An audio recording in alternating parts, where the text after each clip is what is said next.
From the house overlooking the Bates Motel, it's the IGN Digigods. So please welcome two men who want to forget what they saw in room 237, Wade Major and Mark Kaiser.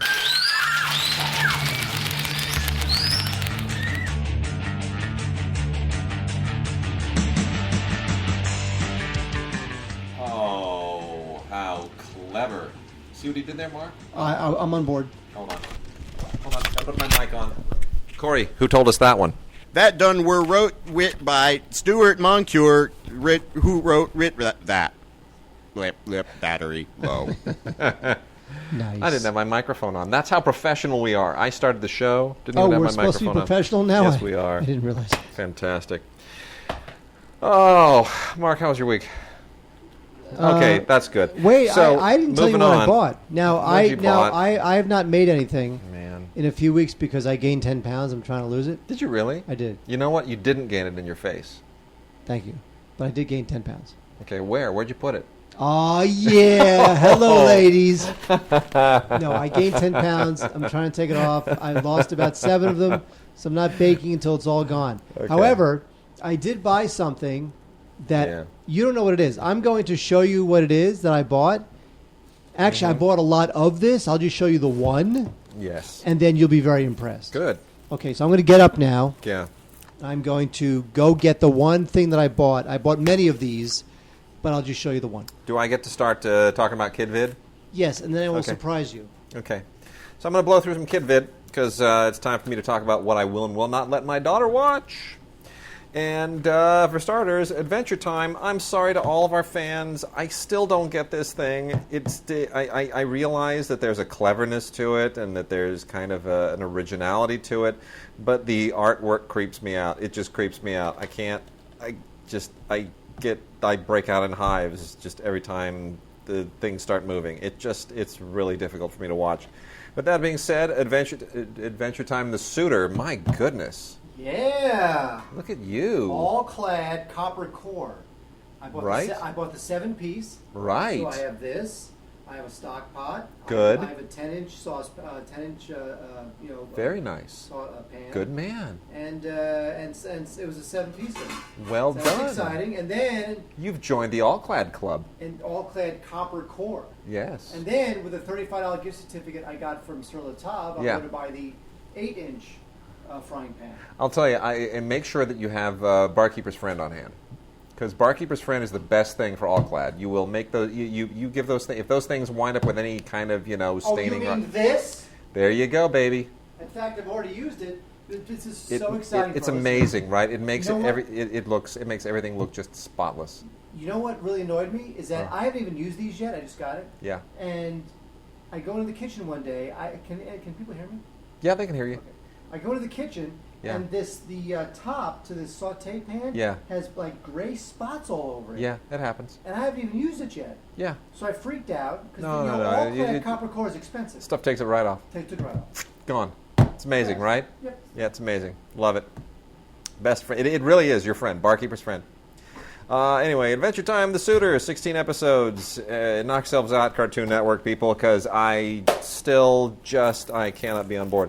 PBS Kids, I like the stuff they do. My daughter's down with it. She's totally down with it. Arthur makes a movie. She's not quite down with Arthur. She doesn't quite get Arthur. I think it freaks her out a little bit. She doesn't know what species he is. But Arthur is definitely on the list. See, look at this. Look. Yes. See all these, now, this is the lid for the stock pot. Yes. By the way, this is real, folks. We're not making this up. I'm actually doing this. Yeah. Because I don't really give a crap about the KidVid. Yeah. See all these gray spots on it? Exactly. Now, do you know what that is, by the way? Well, it's moisture. Yeah, moisture. It's like air vapor condensation. Now, here's the thing. Now this is for real. Yeah. This has gray spots all over it, sure. right? Yes. Do you realize what I'm about to do right now while you're talking about that crap? It's going to be like like an infomercial? Yes, like, I'm going to by the time I'm done talking about KidVid, you will have used Barkeeper's Friend to make it bright, shining new. I'll be right back. You're like that. You're like the guy that used to do ShamWow who died of a cocaine overdose. By the way, wait, why don't you tease the interview we have later in the show? We got an interview.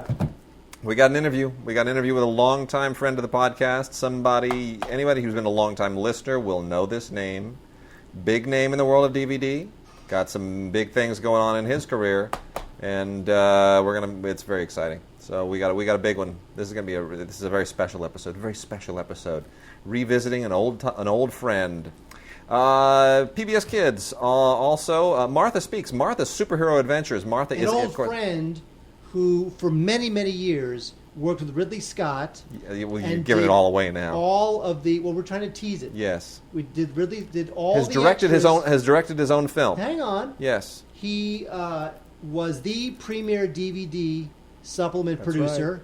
All Ridley Scott's films. Yeah. Right? Right. Buddies with Ridley. Right. Finally, after all these years of apprenticeship and doing DVD supplements, he finally directed his first film. It's a great film. We're so happy for him. But he's We're also so proud of him. But on top of that, he's also still doing really great DVD extras. And we're gonna talk. We're gonna talk. All right, Barkeeper's Friend. Yes. So anyway, Martha's Superhero Adventures. Martha is a superhero dog, and my daughter freaking loves dogs. I'm a cat person. My wife's a dog person, so clearly she got that from her mom. She loves dogs. She looks at anything at random and just starts woofing. It's the funniest thing in the world. So yeah, we're into dogs. Animated dogs especially. From Dinosaur Train, double feature of Dinosaur Big City, Dinosaurs A to Z. The only thing that my daughter understands about dinosaurs is that George Pig, Peppa Pig's younger brother, loves dinosaurs. And Dinosaur Train kind of reminds her of that. She did, but I'm not quite sure if that's connecting yet. You know what? I used to hate Strawberry Shortcake, but Fun Under the Sun apparently is popular now. So I'm obligated now to watch Strawberry Shortcake. It's torturing me, but little girls seemingly like it. So especially when they're having fun under the sun. Poppycat Birthday Treasure and Other Adventures. I have never heard of Poppycat. This is on Sprout. And this is from E1, and I'm starting to get accustomed to some of the things on Sprout. It's another kids channel, and there's some interesting things there, like Sara and Duck, which I'm looking forward to seeing on DVD as well. And anyway, you got a bunch of episodes of Poppycat Birthday Treasure and Other Adventures, including Birthday Treasure, Bad Robot, Magic Show, Sunken Ship, Bumble Fumble, Cheese Mountain, and Marshmallow Mines. It's a cute show. It's a really cute show. Really skews very, very young, but it's cute.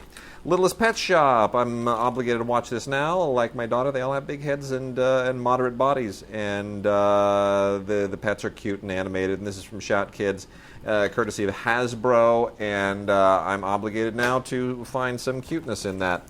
Daughter's not really responding to Raggedy Ann and Andy.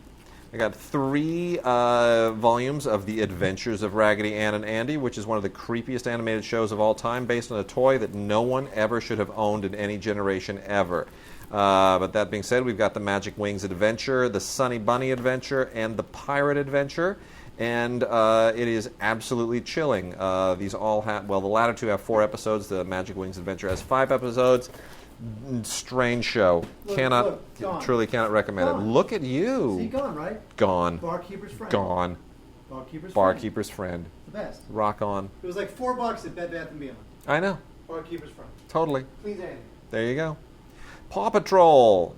I don't like the animation. It's that creepy kind of half done CGI animation that's really popular now, but the writing is okay. The writing's all right. So a bunch of episodes of Paw Patrol from Nickelodeon. We do watch a lot of Nick Jr. in my house, and Paw Patrol is cute. You know, it's a whole dog thing. Mickey Mouse Clubhouse. Can't get with it. It's from Disney Jr. CGI animated Mickey. Not with it. This really annoys me. I find it very, very, very disturbing. The voice work is okay, but animation creeps me out. And this one is Around the Clubhouse World from Disney Jr. So, I mean, you know, if this is all you know, I guess whatever. It's fine. Sophia, Grace, and Rosie's Royal Adventure. This is as seen on Ellen. Sophia, Grace, and Rosie's Royal Adventure. Do you know who these 2 little girls are, Mark? Oh, it's a bunch of girls who will probably grow up and become... It's these 2 little girls who did like these viral videos on the internet, and now they're like little micro movie stars. And they're not very good. I don't find them all that terribly cute. I think my daughter's a lot cuter, so I think I'm going to just boycott them. But that being said, their Royal Adventure, you know, it's like somebody seems to think that if we just make them as cute as possible and throw Ellen's name around, that it'll be like Shirley Temple times 2. Not really, but I will say this. Because I know that you care deeply about this Blu-ray DVD ultraviolet combo set, I'm going to go ahead and give you the little purple sparkly luggage tag. I want the purple sparkly luggage Yes, tag. I know you do. Pack your bags and get ready for Sophia, Grace, and Rosie's Royal Adventure. That's right. And then last few here, really, really quickly. So as long as we're on the little girl kick, Sophia the First, Floating Palace, with a special appearance by Ariel.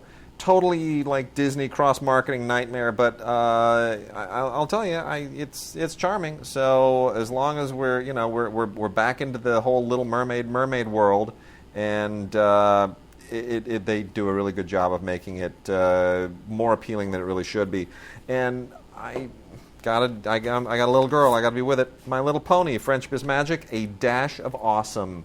My little girl also likes horses now. That's the other thing. She makes horse sounds. Horsies. She sees things that aren't even horses, and she makes horse sounds. She makes a horse sound when she sees a zebra. Oh. She thinks zebras are horses. Well, they it's are so horses. Cute. They are kind of horses, aren't they? It's cute. So I'm down with that.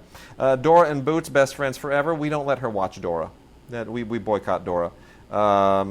Just because some friends of ours in the UK, their little daughters, who Andrew knows, they were nuts for Dora, and I OD'd on Dora when we visited them. So I can't deal with Dora. But Tickety Tock, Spring Chicks Time is creepy animation, not as creepy as Adventure Time, but somehow my daughter finds it funny. So that's on the list. And then last few here, we have Bella Sara, Emma's Wings. I'm not quite sure if I'm down on this. It's photorealistic, not very well it's not really very well done photorealistic CGI animation, but it's ambitious, and I can't really fault it for being that ambitious. So I'm trying to. This is a feature-length thing that I've watched only part of. My daughter doesn't really respond to it, but I'm trying to give it a shot. It seems to be at least going for something a little bit better. And then on the train front, little boys are more responsive to trains, but we got Chuggington and Thomas and Friends. The Chuggington is Explorer Koko. Thomas and Friends is Trouble on the Tracks, which is a Walmart exclusive. And they're both kind of the same deal. They're trains with faces, and they entertain children by being cute trains with faces. It's the whole cars and planes thing, except with trains. So, have at it. Have at it. Those are for little boys, not for little girls. But that being said, there we go. All right, Mark. Yes, sir. Let's talk just a little bit of television first. You are a huge fan of this man. Tell us why people should buy the thing in your hand. Oh, I'm sorry. What did I say that? Sorry. The Bob Newhart Show complete series. Now, this looks like it's a beautiful box set, and it is well put together. I wish that they had made this Shout Factory, the good people at Shout Factory, who we always love. I wish they had made this on Blu-ray. What they did was they took 18 DVDs and a bonus disc, packaged them up very tightly and very smartly, and put them in a box set. Nice. So it's nice. Yeah. No doubt about it. Sure. They really did this show proud. Sure. Wish it was Blu-ray. Just putting it out there. Shout Factory. And we love Shout Factory. We do. So this is the Newhart Show complete series. I love this show. It's one of my favorite shows as a kid. This is 19 discs, all 6 seasons, 142 episodes. The show ran from 72 to 78, and Bob Newhart was a stand-up comic, had a very distinctive brand of comedy, very distinctive act. He was mostly known for his monologues, where he would pretend like he was talking to somebody over the phone, and the way he talked to them over the phone, and the way he stuttered, and the way he revealed information was so unique for the time and so hilarious that actually you notice in the Bob Newhart Show, he takes a lot of phone calls because they're trying to recreate his stand-up act, and it's great. But it's still a good show in its own right. He plays a psychologist in Chicago, and his wife is played by Suzanne Plachette. And Howard, played by Bill Daly, my favorite character on the show, is the best. Is an airline pilot, and he was like the wacky neighbor. Oh, it's the best. He would just fly the door open and just walk in and say something ridiculous. Great. Bill Daly was the best. And I thought the show was great. The show was funny, mainly because Bob Newhart's so hilarious and classic. Also, the show featured Marcia Wallace. Now, Marcia Wallace, for those who don't know, would eventually go on and become the voice of Mrs. Krabappel on The Simpsons for many, many That's years before right. passing away, unfortunately. I think earlier this year or late last year. Yeah, it was. So, the Bob Newhart Show, it's a classic. Shout Factory did a great job putting this together. The bonus disc is fun. It's got a new interview with Bob Newhart. It's got a unaired version of the pilot episode. It's got an anniversary show from 1991. It was like the 19th anniversary of the show at the time. There are some audio commentaries on the episodes. There's a gag reel. There's a booklet. This is great. If you love the Bob Newhart, put it this way. Yeah. If your parents got this, you would be like the greatest son or daughter in the world. True. And It's by great. the way, Bill Daly, Yes. 86 years old. Yeah. He's He's the man. awesome. He's the man. Totally. So the man. I would put him on a TV show today. I would. Screw Betty White. Bill Daly.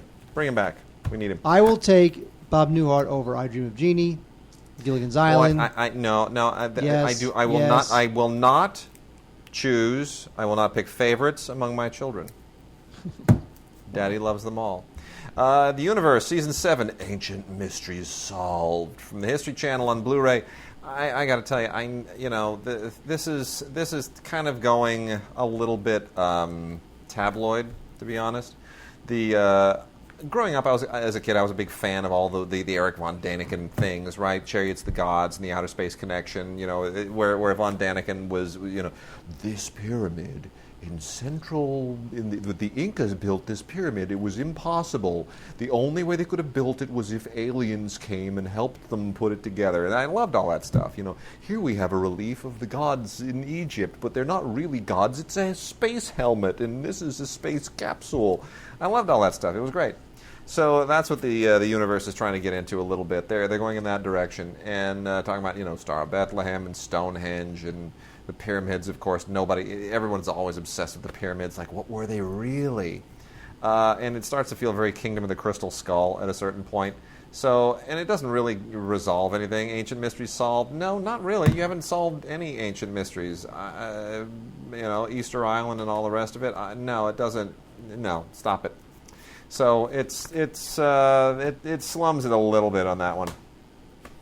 Wait, don't forget, coming up a little later, Interview. Charles de Lauzirika. Oh, you gave it away. It's not like Steven Spielberg. DVD supplement producer extraordinaire, top of the mountain, right. who finally directed his debut film. It's a good film, and we'll talk to him about it in a few minutes. But first, Wade's going to talk about...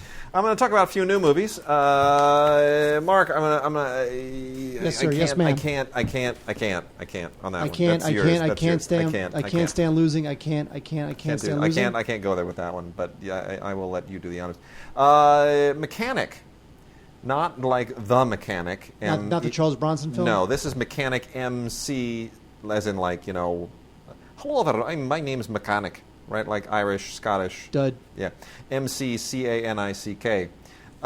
You get it sounds like mechanic, but it's mechanic, whatever. Dud. They had this at the Toronto Film Festival, and it's a tough cop film with David Morse playing the cop. It's trying to sort of everything always seems to want to shadow Serpico a little bit, but nothing ever really digs that deep. They all kind of wind up more like Lethal Weapon a little bit or halfway there. Anyway, it's fine. It's a gritty film. It's decent. But the thing that really, really holds it together is the fact that David Morse is just so good. Even when the movie is less than great, David Morse is just fantastic. Corey Monteith is in this. There's obviously some sadness that will go along with that. But it doesn't make it doesn't really change the movie anymore, to any great degree. Karen Hines, by the way, is also in this. He's showing up in everything these days. Love him as an actor, by the way. He's a good guy. Karen Hines, by the way, he's cool. He's in Star Wars. The Disappearance of Eleanor Rigby. Is that right? Yeah, have you seen that? Oh, you have seen that. I have seen that. You've seen them both. Now, supposedly there's a new cut that's like 60 minutes shorter. There is him and her and them. There's the one, and the them is 60 minutes shorter than the combined him and her. Well, him is the film of his point of view. Her is her point of view, and then them is cut like a normal movie. That's the whole deal. I'm not seeing him and her. I'm seeing them. I'm a very busy man. Everyone is seeing them. Him and her it'll wind up on the Criterion edition. We'll have like 3 films, and I bet you there will be. Anyway, so, see Mechanic for David Morse. And then Gambit. My gosh, Mark, this is the weirdest film. Did this even get a theatrical release? Did I miss this? No, it did not. But it does have an Oscar winner in it, and that's why it's weird. No, it's strange. This is Blu-ray with ultraviolet on it from Sony, and for the life of me, I'm like, why did this not get a theatrical release? I don't understand. This doesn't make any sense. Michael Hoffman directed this. Michael Hoffman is a real director. He's a real director. Soap dish. Soap dish. Colin Firth, Cameron Diaz, Alan Rickman. This is a real cast. Like, Colin Firth is an Oscar winner. Joel and Ethan Coen wrote this. I don't understand. How do you look at this and you go, Michael Hoffman, Joel and Ethan Coen, Alan Rickman, Colin Firth, Cameron Diaz. Let's put this straight to video. What? I don't understand. Is it good? Not particularly. Is it great? No. Is it horrible? No. Totally releasable. That just doesn't make any sense. Anyway, Colin Firth plays an art curator. Alan Rickman plays his horrible boss, and this is about how the guy decides, I'm going to get back at my boss. And it involves faking a painting, and Cameron Diaz is adorable and funny, and it's clever. I don't get it. I mean, it's very kind of Coen-esque, and Michael Hoffman does a good job. And I just, for the life of me, I don't understand why this film fell totally between the cracks. I just don't get it.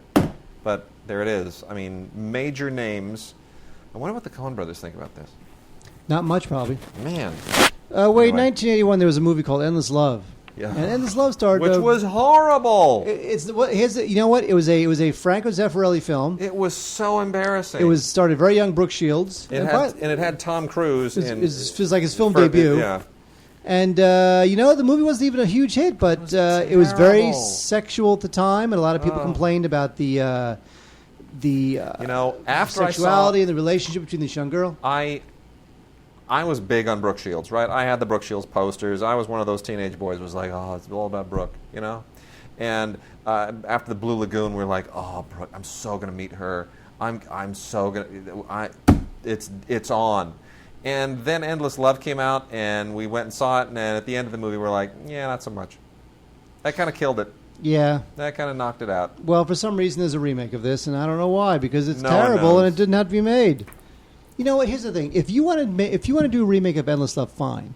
But can you at least give us a reason to make it other than some corporate boardroom said, well, the kids will see because it's Alex Pettyfer, and their parents will see it because they remember the original. Whatever. Does it ever get any more creative than that?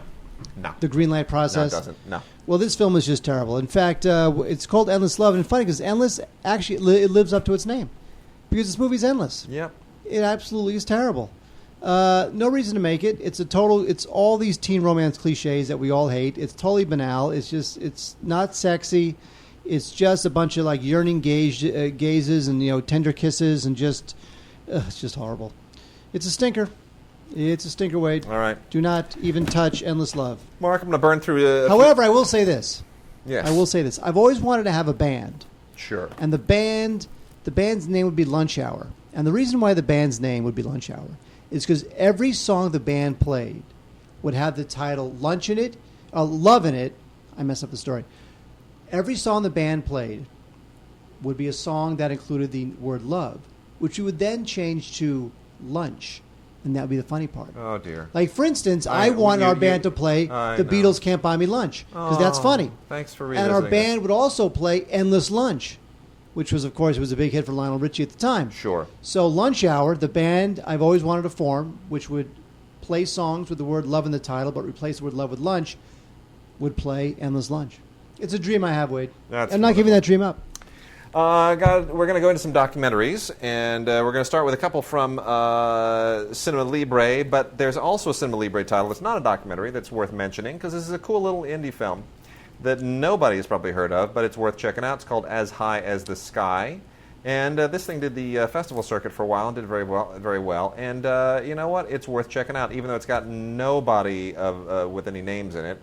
This is one of those little indies. Well, they all have names. I mean, like you know what I'm saying. They haven't gone through life without a name. Oh, that's weird, yes, Wade. of course. God, just get it straight, I Wade. know. Anyway, no, this is terrific. This is really terrific. It's about a woman who's obsessive-compulsive, and her sister and her sister's daughter show up for a visit, which, of course, just disrupts everything. But there's this sort of reconciliation between the sisters that takes place, and some really great little dramatic twists in it that you really don't see coming. And I normally see all this stuff coming. And this is a sharp little movie made for very little money, but really earnest, really heartfelt, nicely acted by the actors, and it's definitely worth checking out. As High as the Sky. It was a nice surprise. And then moving into docs, really, really good doc from Cinema Libre is Kids' Rights, the Business of Adoption. As a parent now, a little more than a year, I have a fascinating perspective on this, and especially a perspective on adoption. We did not adopt, but we have a lot of adopted extended family members, and this really goes into a lot of interesting stuff, and the stress of adoption and what it means and what people go through, and it's not like a rose-colored picture of adoption. It really gets into like underground adoption and child trafficking. And it's pretty terrific. There are even interviews here with Elton John and David Furnish, which is a great get, by the way, by any stretch. And Steve Jobs was adopted. You know that, right? I know. He has such a fascinating personal story.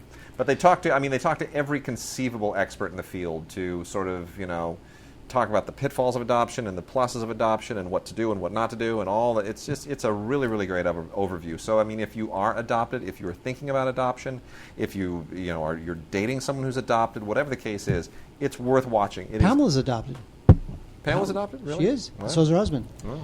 And I have a cousin. My cousin's adopted. She's 7 now. Well, I got an adopted brother-in-law. Chrissy's got a lot of adoptive cousins. It's I've got on the other side of the family. There's some adoption. I've adopted a hateful attitude towards all women. There you go. So you know what it's all about.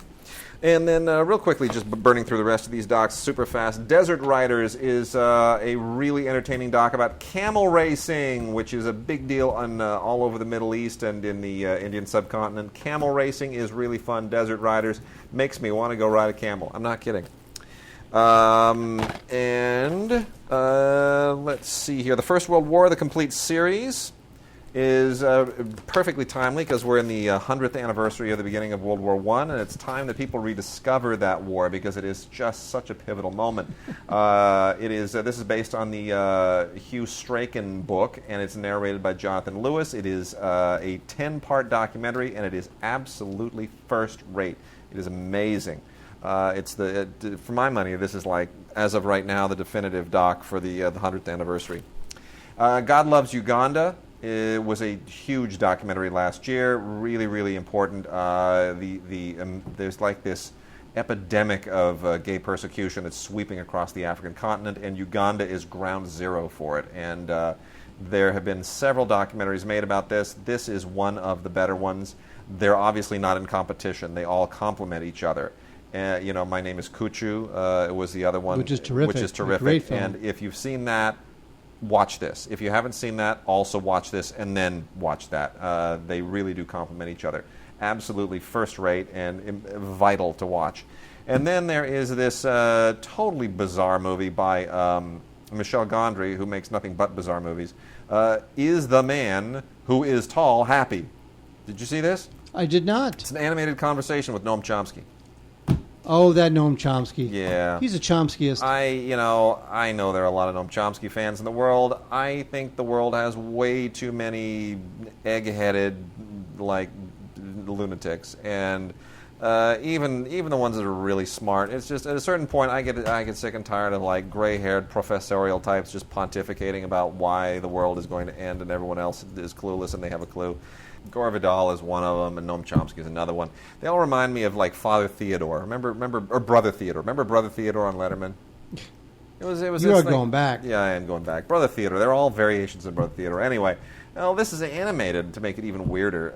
I guess if you're a Chomsky fan and if he just really speaks to your soul, then by all means just suck it up. But within 10 minutes, I felt like I wanted to go get cheese and crackers and just watch Nickelodeon Jr. or something. It didn't work. It didn't work for me at all.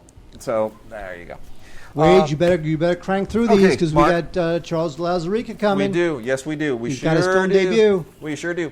All right, so super fast. You know what? Some of these things I am going to shuttle off until next week. But right now we should really. I should crank through this. We got some Criterion stuff in here, so I'm gonna blow through as much of this as I possibly can here. We got some classic movies. Mark, these are. We got a great one here.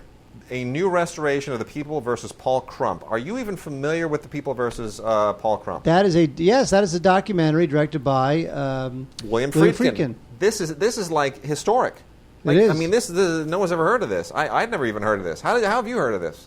Because it's part of free. It was like the very, very first thing he did that got him any attention. Yeah. And it was a documentary. It was before he was doing narrative films. Well, yeah, it's about this. About a robbery. It's like a court case or something. It's about a robbery. It's about a robbery that took place in 1953, where a bunch of black guys robbed a meatpacking plant in Chicago, and they, of course, completely blew it, and they killed a security guard. And this is essentially there were like coerced testimonies, and the whole thing it's really interesting. I mean, you can totally see where Friedkin's sensibilities as a narrative filmmaker are being forged, the way that he approaches this. Anyway, really, really good, and just a fascinating film. This is from Facets, and it's completely restored now. And it's just I had no idea. It's really good. So I definitely highly recommend this. It was made in 1962. That's, again, that classic year of Lawrence of Arabia. This is what Friedkin was doing. And it's pretty great. A decade later, he becomes one of our preeminent, filmmakers of the 70s. Dan Curtis's Dracula, which starred Jack Palance, was a really, really campy television variation on Dracula at the time. That Dan Curtis was just coming off of Dark Shadows, and he was trying to sort of transition his cachet and some other things. This is transferred from the original 35mm camera neg, and it is on Blu-ray for the very first time. It doesn't age terribly well, but it's still really interesting, mainly because Richard Matheson wrote the screenplay and did a hell of a screenplay. So Dracula, the Jack Palance version, is on Blu-ray at long last. And then we also have from Kino's Slapstick Symposium line 4 restored classic comedies starring Max Linder. Max Linder, one of the unsung silent comics that everyone kind of forgets about. And even Chaplin, sort of admired Linder and borrowed a lot of stuff from him. And you get the 3 Must Get Theirs. Get it? Musketeers Must Get Theirs from 1922. Be My Wife from 1921, 7 Years Bad Luck from 1921, and Max Wants a Divorce from 1917, which is the shortest of the lot at only 27 minutes. The others are all around an hour. And Linder is a really interesting filmmaker and actor and comic, and what he did is a little bit like, sort of somewhere between Cary Grant and Mel Brooks. He did some very interesting stuff. And I'm going to nail a few redemption titles, and then I'll let you talk about those. Redemption has a bunch of interesting quasi-exploitation titles that are worth mentioning. A Jess Franco film called The Demons, which may be one of the 2 or 3 best films that Jess Franco ever did.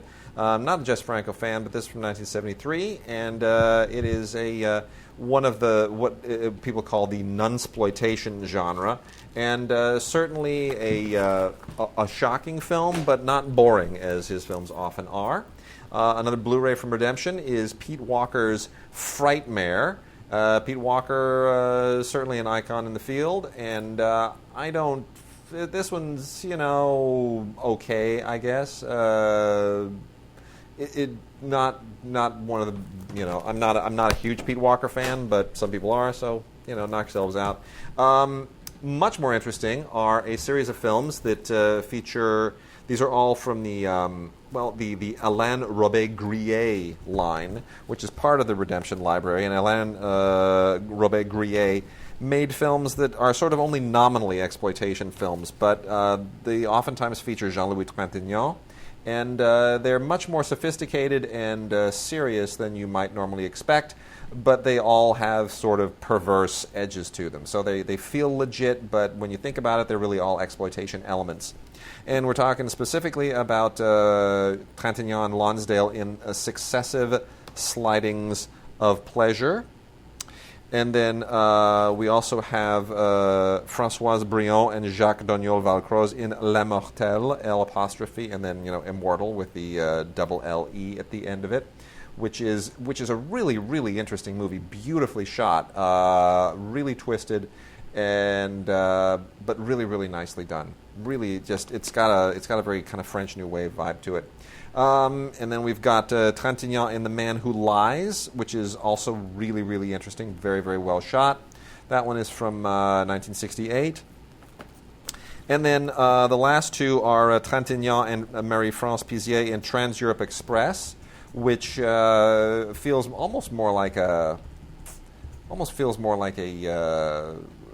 Godard film in many respects. I got to be honest. And then we have Eden and After, which may be the weakest of them. Oddly enough, it's color and it loses something in the color photography, and that's from 1970 and was co-financed with Tunisian money. It's very, very strange. This one's a bunch of students that are experimenting, and it just starts to feel a little bit belabored. Let's see, and real quickly, a couple of criterions. Life Aquatic with Steve Zissou is out on a Blu-ray special edition. Of course, everything Wes Anderson does eventually winds up on Criterion, which is pretty cool. It's a nice place to be. This is not one of my favorites. I thought Bill Murray was a little odd and miscast in this. I'm not sure what the point of the film really was. It just was weird. But, it's out there on Blu-ray for those who want to discover it. Lots of extras on here, including a documentary called This Is an Adventure, which is all about the film's production. And then a fantastic criterion of Howard Hawks' Red River. Ooh, that's a great one. Blu-ray and DVD, looks gorgeous. One of the best Howard Hawks, John Wayne collaborations ever from 1948. Really, really good. Beautiful black and white. Doesn't get any better than this. Lots and lots of great stuff in here, including some audio on here from 1972 where Howard Hawks is basically being interviewed by Peter Bogdanovich. And that's great. I mean, we interviewed Bogdanovich for Schlock, and there's just no end to how awesome that guy is when he gets going. So, really great. So definitely check that out. And there's also a Lux Radio adaptation of the story from 1949, which they have a lot of those on these sets. We got a couple of oldies, but kind of goodies. The Money Changers. Now, The Money Changers is based on the Arthur Haley novel. Arthur Haley, of course, also wrote Airport, which was made into a whole bunch of movies. Many starring Charlton Heston. Yep. And this movie's a little bit dated because it sort of takes place before all the bank mergers that began in the 80s, but there's still some good performances in it, good cast, including Kirk Douglas, Christopher Plummer, who I think won an Emmy for this, Timothy Bottoms, and Ann Baxter. So it's good stuff. It's good stuff. It's a little dated, but it's very exciting. It's about all the backstabbing that goes on at a bank. And, The Money Changers. So it's not bad. Now, we also have The Revengers. Now, The Revengers... It's an interesting movie. It's kind of a failed movie. It's a Western from 1972. It was directed by Daniel Mann, who also directed Butterfield 8 and Our Man Flint. And it's with William Holden. And it's kind of a dark Western. Kind of tries to take Westerns back to kind of that, that Wild Bunch, Dirty Dozen, dark times. Sure. But it's okay. I like William Holden, especially when he gets kind of badass. Ernest Borgnine chews a lot of scenery in this. Ultimately, this film is kind of a bit of a failure, but it's a nice try. The Revengers with William Holden.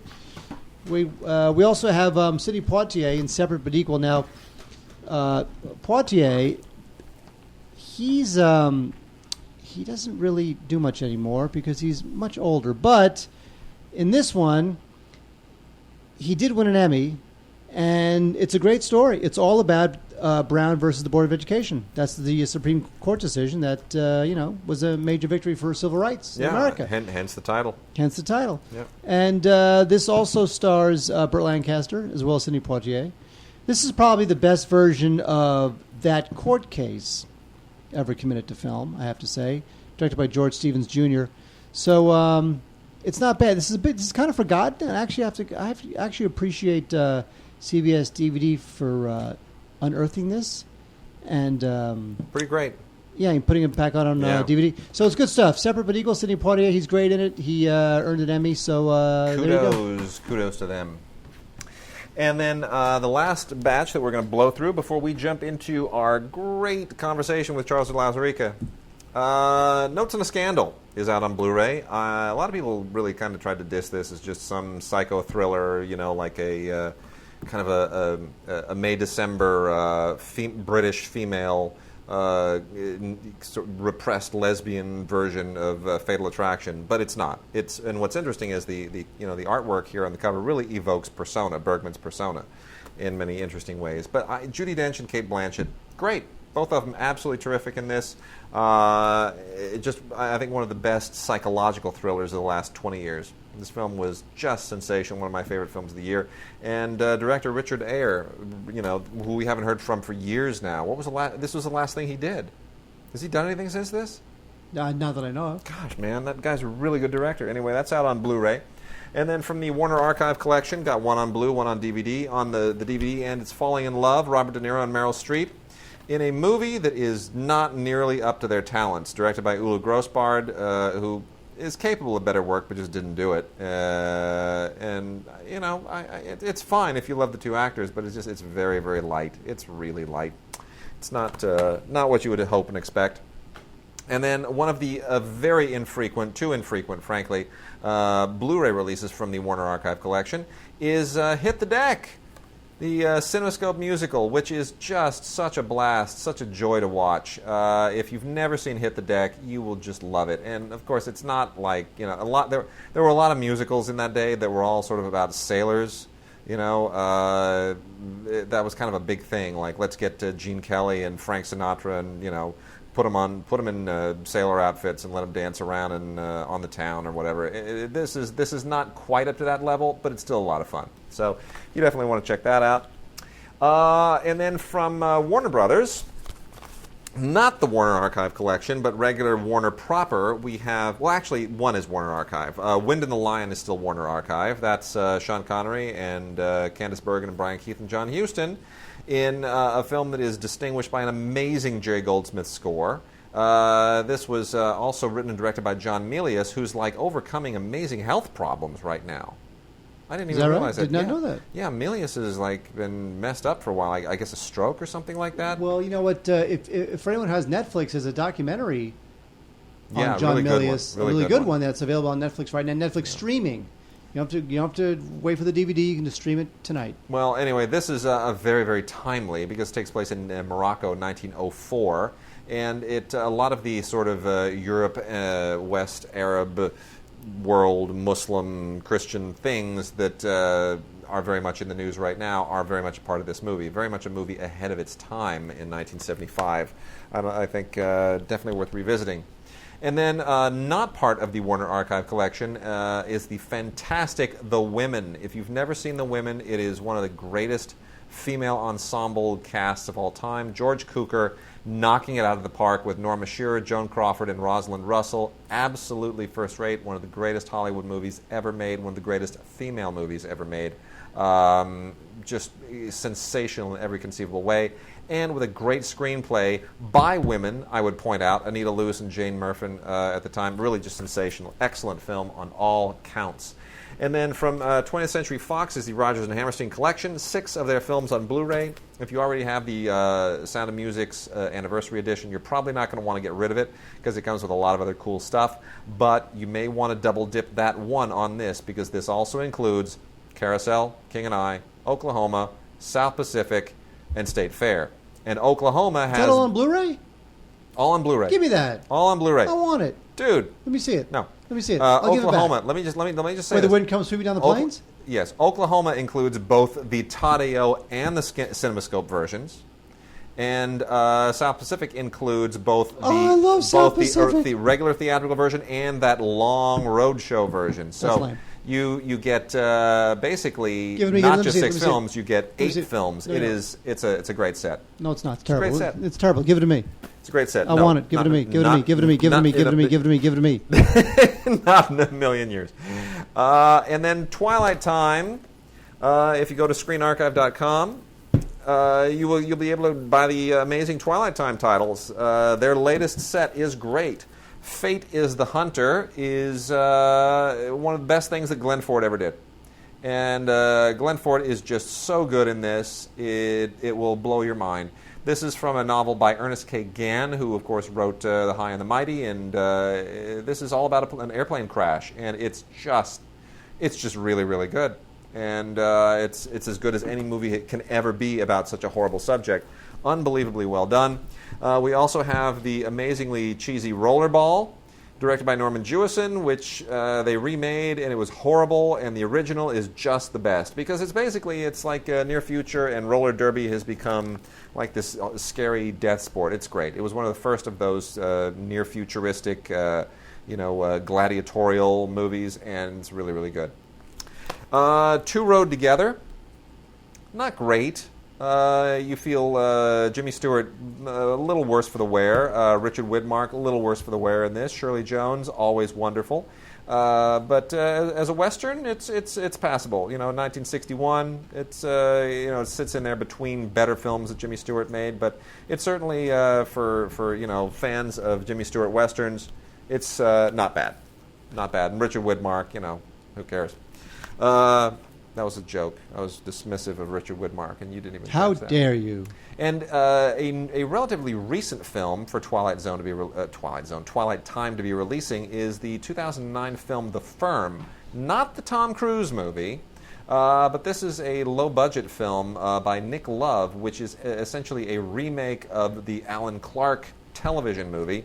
And I never saw the original Alan Clark film, so I can't necessarily compare. But as far as a movie about wasted youth, it's pretty good. So probably definitely worth checking out. Paul Anderson is one of the actors in this and does a very, very good job. So that's an unusual kind of more recent, not recognizable release from Twilight Time, but it's one definitely worth checking out. And my favorite Twilight Time release is the double feature of Thunderbirds Are Go and Thunderbirds 6. I love the Thunderbirds, and they made feature films of the Thunderbirds, and here they are on Blu-ray. Lame. And I am so happy. I cannot get enough of Jerry Lame. Anderson's Super Marionation. Thunderbirds Are Go, and tons of extras here. Audio commentary from a couple of film historians, including Nick Redman, on Thunderbirds Are Go is just so much fun. Cannot get enough. And then on Thunderbirds 6, there's an audio commentary, I have to say, that blows my mind. And they do the commentary on Thunderbirds Are Go as well. But Thunderbirds 6, I think, has the better commentary track with Sylvia Anderson, Jerry Anderson's widow, and David Lane, who directed. Now, their commentary on Thunderbirds Are Go, for some reason, is overshadowed by the one with the film historians. But they do the solo commentary on Thunderbirds 6, and it's awesome. It's absolutely awesome. Don't miss it. And tons of other extras here, on the effects and how they did it, and it's great. Anything to do with Thunderbirds makes me very, very happy. Makes me feel like I'm a kid again. And Charles de Lauzirika is waiting. I know he is. And a couple of Blu-ray sets, really quickly, from Warner Brothers. The True Stories of World War II and Invasion Europe. They have packed a whole bunch of stuff into these things. Memphis Belle, which is also recently released. Battle of the Bulge and Defiance, which is a crap film from director Edward Zwick, with a just bizarre, not very good performance by Daniel Craig. But that is the ringer here. The other two are good. Memphis Belle is good. Battle of the Bulge is great. That's in a Blu-ray set called True Stories of World War II.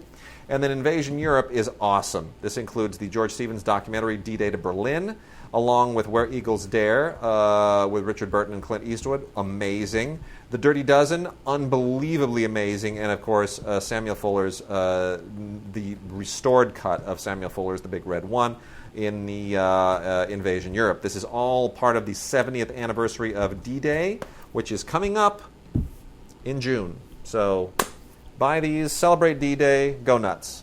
Wade Werner Herzog gave us the stunning visuals that enhance and enliven Nosferatu, the vampire. Totally. With Klaus Kinski. Totally. As Nosferatu. This is great. This was an absolutely off-the-wall, bonkers, amazing-looking. This is pretty much Werner Herzog. I mean, Werner Herzog, I know he has his moments. I don't consider Werner Herzog a visual director. He can be. He can be like, Fitzcarraldo, blah, blah, blah. Yeah. But this is where he pretty much put, 8 films worth of visual insanity into one film. True. I mean, this is just crazy off-the-wall stuff. I think this film's just terrific. It's the remake of the 1922 silent film classic, and it's great. Klaus Kinski was totally born to play this role. He is the vampire. And it's just very eccentric and very odd, but it's never silly or ridiculous. It's very surrealist, and it's just really, really good stuff. I just think this film is kind of overlooked, and I think modern audiences would really get a kick out of Nosferatu. Awesome. And the very last thing we're going to talk about before we go to Charles de Lauzirika is McClintock. And this is going to really upset a lot of people because this is the authentic collector's edition from Original Film Elements. That's the way they put it. Paramount has released the authentic collector's edition from Original Film Elements of John Wayne and Maureen O'Hara in McClintock, which was directed by Andrew V. McLaughlin and is one of the all-time great John Wayne films. This is on Blu-ray. The reason this is going to upset a lot of people is because only 2 months ago, Olive Films released their Blu-ray of it, their limited edition Blu-ray.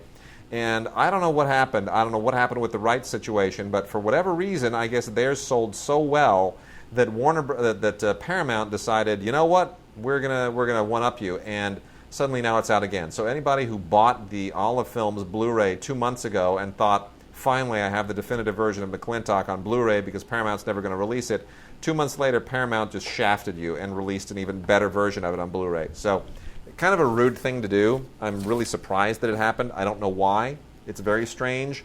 Nothing like this has ever happened before, where a studio has licensed a title for release to somebody else and then 2 months later they release their own version of it. I have no clue. I've inquired. Nobody has an answer for me. So there you go. I'd say, eBay that Olive Films version of McClintock and pick this one up because it really is a lot better. It really looks a lot cleaner.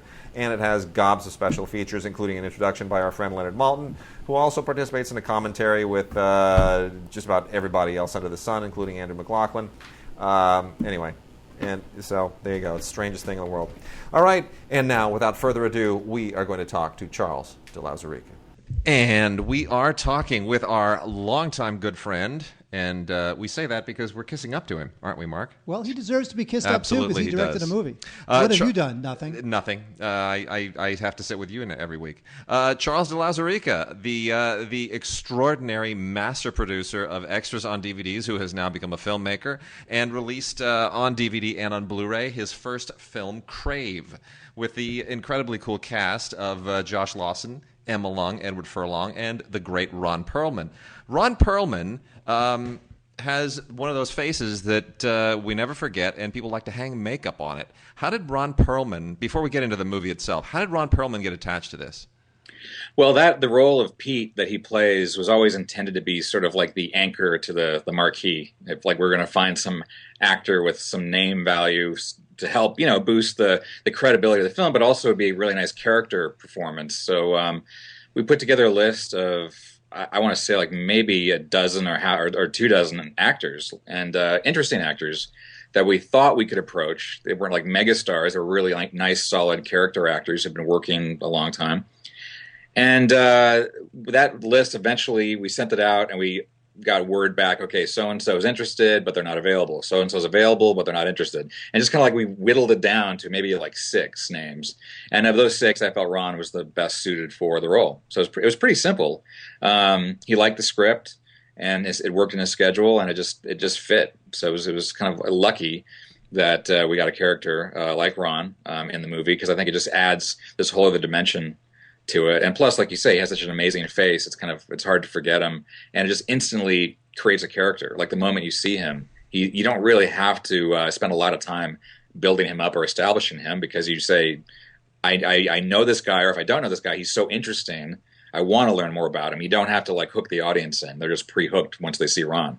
Well, he's just such an amazing and diverse actor. I mean, we think of not just Beauty and the Beast on television, but all the stuff that he's done, Hellboy, and on and on and on, and even Drive, which was such an unusual turn for him, and he's great in it, and he's great in this film. I mean, he's just he brings so much gravitas. It's just he's a heavyweight.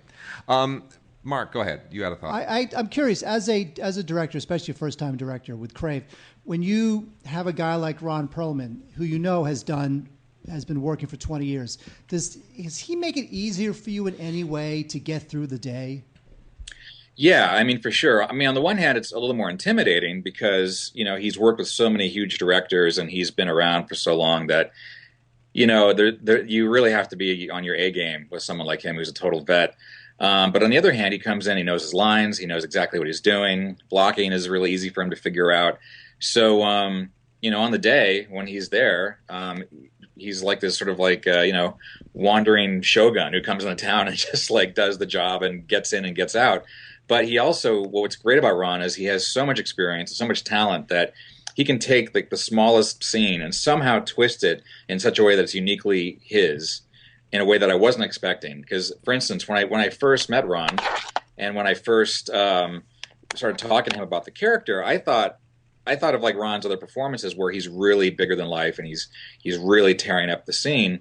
And so when Ron started and he went completely 180 degrees the other direction and really downplayed it and was very kind of grounded, that threw me for a minute. And I had to readjust and realize, okay, he's doing something that I have not seen him do a lot of. And he really kind of grounded the film in a nice way, because the film does dip back and forth between reality and fantasy, and he was this great anchor, in addition to being the best friend of the main characters. So it was just, it took a minute, but once I got in sync with Ron, I realized he was like our secret weapon. I mean, he was really fantastic. Now, I remember the scene in the diner and the last shot where he takes the bite out of the piece of bacon. It's a great scene.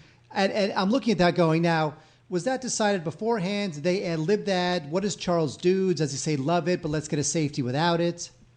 The script actually calls for him to bite the bacon. There's actually that's called out in the script, because I thought it would be a nice punctuation to the scene. But Ron added an additional moment, which is totally Ron's, which is there's a bit of an ad-lib at the end when originally I think the scene was supposed to end with them just sort of like, oh, okay, well, that happened. And then Josh added this extra bit where he said, "It's a wonder you're not married, Pete." And then Ron did this kind of shrug, almost like, yeah, you're right. It's no surprise. And that tiny little thing of Ron's was actually him sort of responding to the end of the take. That was a good take. That wasn't too bad. But it was so perfect the way he did that we used it as the button to the scene, because it's almost like Pete's character saying, yeah, you're right. I'm kind of screwed up too. And that's what great actors do.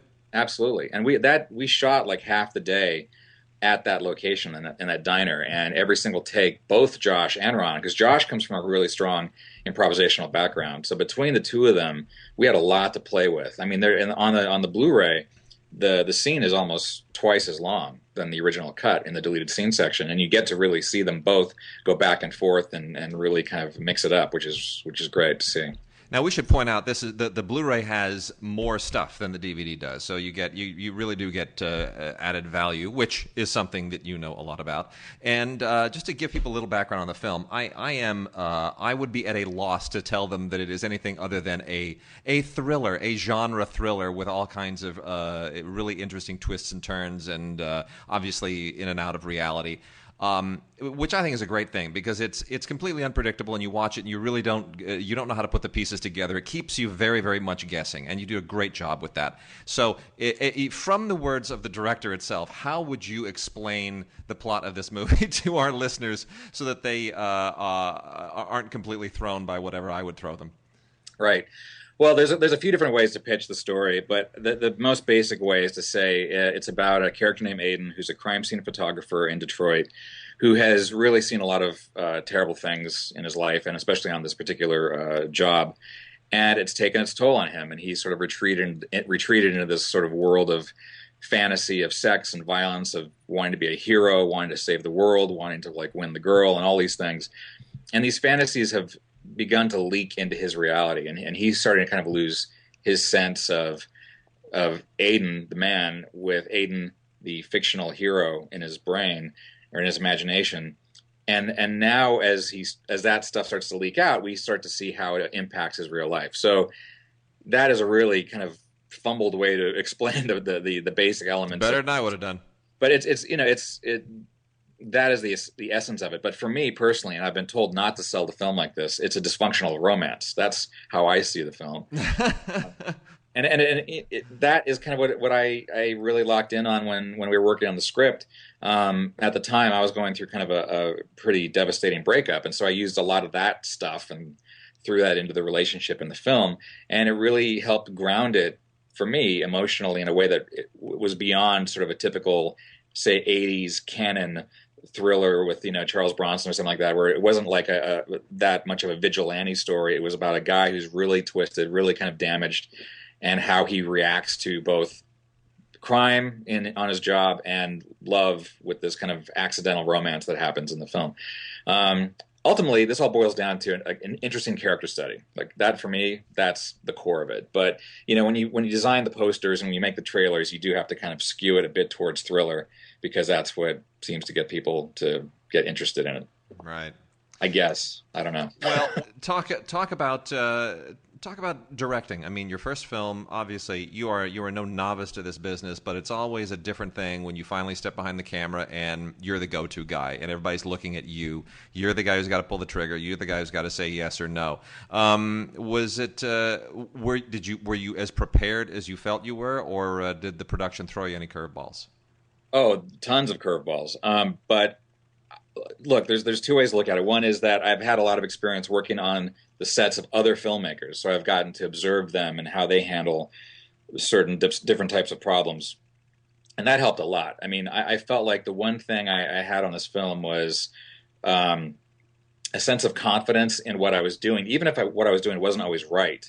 I definitely believed in what I was doing, so I was rarely at a loss for an answer. If someone came up to me and they said, is it supposed to be red? Is it supposed to be big? Is it supposed to be left or right? I always had an answer because I felt I knew the type of film I was making.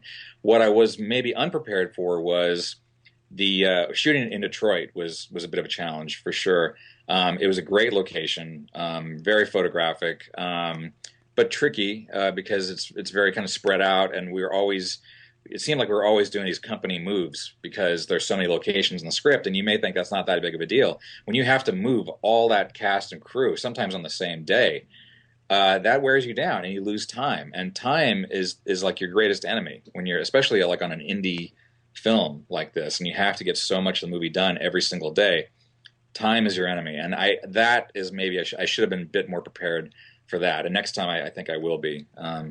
To not leave so much to chance, because again, coming from a documentary background, I sort of like the happy accidents, the magic that occurs when you don't have it scripted out entirely, or you don't have it storyboarded or prevised or whatever. You allow reality to kind of like get its hooks in, and it gives you sort of like this funkiness that life has that you don't always get in more sort of formal movies. So I think next time I'll be a bit more, on the ball on that side of it. I think. We'll see. Is there an example you can give of you being in a situation you thought to yourself, wow, X does it this way. I like how he did that. I'm going to try to incorporate that into my own style, whether it's a documentary director you remember working with or for, or a feature film director where you go, I like how he dealt with this. I'm going to deal with this that way. Can you give me an example of that? Yeah, I mean, I would say that was very helpful when it came to directing the actors. The way I see Ridley Scott, the director that I've worked with quite a bit, the way I see the way Ridley directs actors is very simple. Where Ridley gets detailed with the actors is in pre-production, during rehearsals. That's where they sit down around a table and they really break the script down. They break the characters down. They really get under the hood of the movie. But on the set, it's super simple. It's very basic. It's bigger, smaller, faster, slower. These very basic terms in terms of finding the slight nuance of each take. And that's what I try to do here. I really tried to once we were on location, once we were on the set, let the actors be the actors and not micromanage their performances. And that, I thought, first of all, bought me more time to work on camera, lighting, technical sides of things, but it allowed them to invest themselves into the characters and be humans and not just like puppets. And I think sometimes directors treat actors like puppets, and I'm very much against that. And so that's one. I think that was the big thing. Having seen other directors work was like learning just to let the actors give them their space, give them support, and just keep the direction and the adjustments very, very simple. And on the Blu-ray, there's some behind-the-scenes stuff. It's pretty warts and all. You okay with that? Well, yeah. I mean, I'm okay with it because I approved it to go on the disc, but that's what I want to see in other directors, and I don't always get to. Sometimes I do. Sometimes I'm allowed the warts and all treatment with other filmmakers, but. I thought, you know what? There was one time I probably shouldn't mention the director. It wasn't Ridley. It was another director that I've worked with, and we had a rough cut of the documentary where he just lost his shit on set. I mean, he can I say that, by the way? Yeah, we'll leave it in. He really lost his temper, and we had it in the rough cut of the documentary, and I thought it was great because it showed this honest moment. Yeah. That it's not meant to put him in a bad light or show that he has a temper. It's meant to show this is how he reacted to this particular challenge.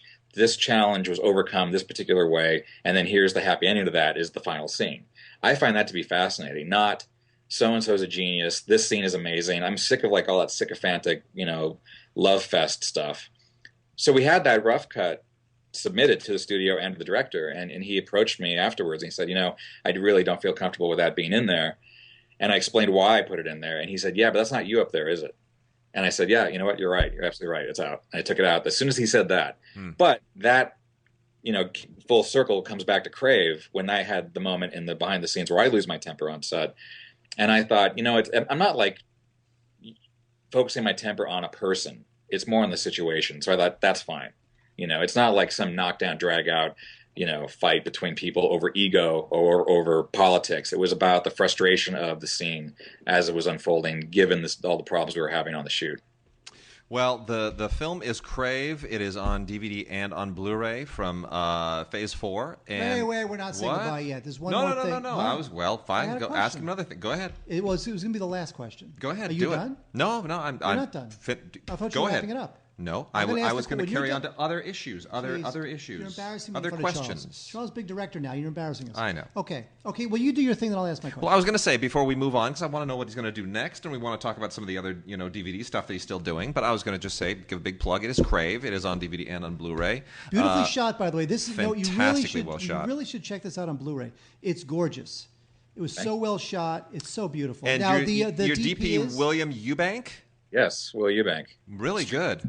Extremely talented fellow. He's a director in his own right. He directed a film called Love a few years ago for Angels and Airwaves, and then he has a new film out that played at this last Sundance called The Signal with Lawrence Fishburne. So he's a great director and he's an amazing DP. And actually, we're talking about my next film that he's going to hopefully shoot, schedule permitting. He's really excited about it. So I love working with Will. He's great because. He like me sort of like allows the subject matter to kind of breathe, and you embrace what's there. You don't try to force it to become something that it isn't. And again, having a great location like Detroit, it wasn't hard to make it look great. What Will brought to it was the sophistication of the lenses, of the subtleties of exposure. Like that's where we were sort of talking about. And I would, when we first started, he said, what movies do you have in mind? Like, what other films are you thinking about? I mentioned a few. I mentioned like Black Rain, The Game, probably a little bit of Fight Club. I mentioned in terms of lens choices. I think I talked mostly Fincher, Kubrick, and Ridley. Kind of like the three names. Probably a lot of directors because they're great. They have amazing eyes. So. But once we got there, we embraced more of a documentary approach, which I think helped us in terms of production and getting it all done on time, but also it gave it a life that it would have been probably flat if we just put everything on sticks and just kept everything, static. Are you done with your last question, Mark? I haven't asked it. Go ahead, ask it. I thought that was your last question. Huh? Okay, I have a go question. ahead. Okay, now here's the question. Okay. Yes. Last time Charles was on, last time you were on, yes, I hearkened back to the time that I was over your beautiful home, yes, and it was a New Year's Eve party. Yes. And downstairs there is a room. Yes, that's right. And the room, which I believe you call the geek room, yes, is decked out in the most unbelievably awesome movie memorabilia you have ever seen ever. This is truly somebody who loves movies, has collected great stuff, and I was absolutely... In fact, I stole some things, I'll be honest. happened? I was wondering where that stuff went. I was wearing a very large coat, and Yeah. that was the reason why. Okay. Now, last time we talked to you, I said to you, what is the most valuable, memorable, personally important thing to you in that room, knowing how great that room is? And I just heard before we started that you were disappointed in your answer last time we talked. So I'm going to give you another chance to answer that question. Well, it's changed a bit since you were last here, too. There were a couple new things, a couple old things left. I have like some original props from, say, Battlestar Galactica, the new TV series that I really like. I have a screen accurate Stormtrooper helmet from Star Wars. I have, cool things here and there. But to me, and this is sort of timely, tomorrow is the 30th anniversary of Indiana Jones and the Temple of Doom opening. And in the geek room, I have this huge New York subway poster of Temple of Doom that has like all like the venues it was playing at. Awesome. It's a different format of a poster you don't usually see, and I have like this kind of very sort of like almost Indian-looking frame. It looks like it's from Temple of Doom. I got that on eBay it was like maybe $40 or $50, and it was completely shredded, ripped. It was like it looked like it had been thrown in the garbage. And I had this company called La Magerie, who I don't know if they're still in business, but they restored it to like absolute vintage cherry perfection. It was absolutely perfect now. So that has like an interesting story for me, because it's almost like I found this little thing in the trash and nurtured it back to health, and now it's like this beautiful. It's beautiful artwork, and plus I'm a big Temple of Doom defender / apologist. Yes. Yes. I am too. I was an usher at the Man's National Theater when it opened. I had seen it 4 times at private screenings by the time it actually opened. I saw it probably 100 times by the time it ended its run. I can sing Anything Goes in Mandarin Chinese thanks to having seen that film. Good so was Wei Fei Walong Chua. Absolutely, yes. There we go. We'll do that sometime. We'll do an act. We will do that. Charles, so you do have another film that you're thinking about doing. Obviously, probably can't give us too many details on it, I assume. I mean, the thing of it is, the truth is, there's a couple. I'm actually attached to 3 possible films. I mean, they are films, but I mean, in terms of like the viability of them actually being made, I'm not 100% sure on. But each one is in a different stage of development or pre-production. But there's one that I'm really excited about. I think last time we spoke, we might have talked about one, which was this Philip K. Dick adaptation that I was attached to. It's called I Hope I Shall Arrive Soon. And that is a very big, ambitious film. So it's taken a while to get that going. We've gotten some great response to the script, some really great meetings, but I almost feel like I need to do something in between Crave and that first, just to kind of like, build a bridge of credibility to arrive. So there's a couple sort of medium-sized movies I'm looking at right now, and one is really, I think, very viable to be shooting this year. Great. And it's a science fiction horror film. And once pen is put to paper on that and the deal is official, I'll be happy to tell the world about it. But right now we're still negotiating. But I'm super excited about it. It's kind of a throwback to Spielberg movies. Actually, it's kind of an '80s vintage film that I grew up with, but with a very kind of dark modern twist, which will be interesting to explore. And you've done, obviously you're still doing the DVD thing, and I think the one that's really lit up all of our listeners is Twin Peaks, which that's your baby. Is there anything you can tell? I mean, we flipped out. Everybody went nuts as soon as that announcement was made. The Facebook page lit up. I lit up. I did laps around the house. Mark made fun of me. I watched Wade do laps around the house. Yeah. What can you tell us about Twin Peaks? Is it going to be as awesome as everybody expects it to be? I think so. I think it's far surpassed my expectations, frankly. 7 years ago, we put out what's called the Gold Box DVD, right, which was just the series, the pilot, like 2 versions of the pilot, and then a ton of extras. This time, we have most of those extras. Then we have most of all the previously released extras from past, like the old Artisan Season 1 release, the CBS Season 2 release, basically anything from Twin Peaks video history. We have tried to cull and put together into like this massive archive. But more importantly than any of that is the long-awaited debut of the deleted scenes from Fire Walk With Me, which fans have been waiting for about 22 years now.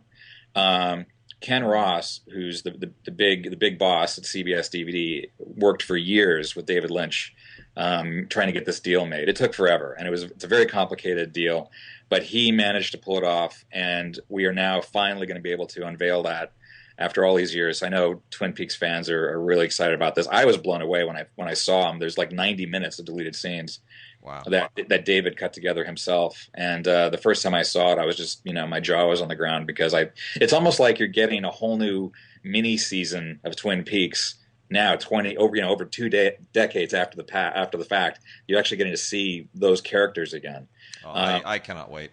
Yeah, it's a really fantastic set, and there's a whole bunch of new stuff as well. We did this great sit down with Lynch and Ray Wise and Grace Zabriskie and Sheryl Lee, who are all the actors who played the Palmer family, and we have David interviewing them in character, like they are great themselves, as though they are existing 25 years after the story of the show. And then there's a follow up with David and the actors talking about making the series and the movie. It's tons of really, really fantastic material. I'm incredibly proud of this set, and I can't wait for people to see the final result. We're still working on it. We're still doing final tweaks to it, but it's coming together incredibly well. Did you spend any time up at the Lynch house? Oh yeah. We've had a few meetings up there. My wife used to work for Lynch, so I know the house well. David holds court. He tells stories before you know it, a whole day has gone by. Yeah, no, and there was one story I wish I had on tape that maybe he'll tell someday about something about this project. It took probably like a solid hour just to get that story up. It was so entertaining. We were just all like laughing hysterically. It's always fun going up there, and it's easy when you have a director like David who has a very clear vision about what he wants. Yeah. And so basically you go to him as a fan, you say, well, I think I would like this, or the fans would like that, and what do you think? And sometimes he says yes, sometimes he says no. Sometimes you get to appeal it, and he'll finally say yes. So it's at least he cares, So this box set is, I think, very much going to be Lynch approved from top to bottom. Well, that is awesome. Mark, did you have anything else to ask before we wrap it out? No, I feel a little proprietary towards Charles, because Yes. we were there. We've been with Charles, hoping he'd get to make his movie. So proud of him that he made his movie. You're going to ask So for a piece of proud his that it's a back end, great aren't movie, you? huh? You're going to ask for a piece of his back end, aren't you? That's very sexual, Wade, Okay. and I don't appreciate that. Well, there you go. I'm straight. I don't know about you.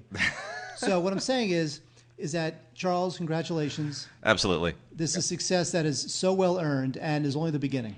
Well, I feel bad because when we last spoke, you asked me if you guys could do commentary on the Crave DVD. Oh, that's right. And I was not joking. I really wanted to do it. Unfortunately, the Phase 4, the distributor, we had a really tight production schedule on the extras. We had to throw everything together on that disc in about 3 weeks. We had 3 weeks to do from beginning to end. I mean, literally 3 weeks of starting to open boxes, pull tapes out, edit, throw back. So it was like, unfortunately, maybe for like the 10th anniversary edition of Crave, you guys can come back and do a retrospective commentary. You know what? You do a commentary along with Josh Lawson that is a perfectly good substitute. So we defer to that.